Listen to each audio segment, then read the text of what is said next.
All right, hi guys, I'm Kaylee and I'm going to be telling y'all about the effect of sleep on stress. So previous research has shown that sleep and stress are highly correlated.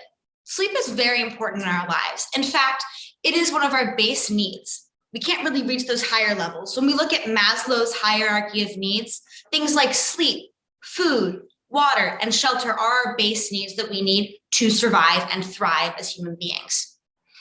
Now, think about when the last time was you got a really bad night of sleep.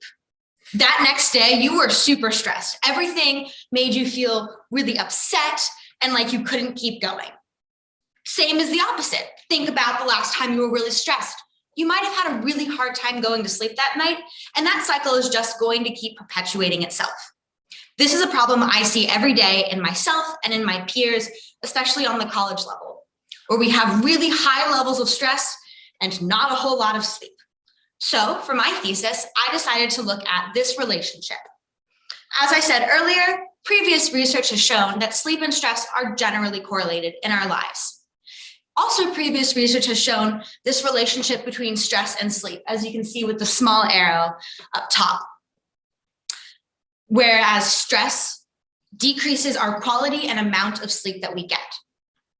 There is no research, however, looking at this other directional relationship where sleep might impact how we respond to stressors.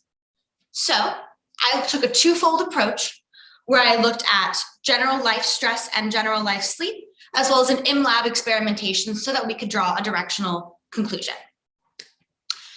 What we found was over 5 days, people filled out surveys about their general sleep and stress, as well as daily sleep and stress information. Then they came into lab on day 5 and participated in a social stressor situation where their physiology was taken as well as subjective measures of stress, where they self-reported how stressed they were feeling. And we did, in fact, get significant results where we saw that when there was decreased quality of sleep prior to coming into lab, there was an increased stress response to the social stressor situation, and vice versa, where if somebody had better sleep quality before coming to lab, then they responded more favorably to the social stressor situation.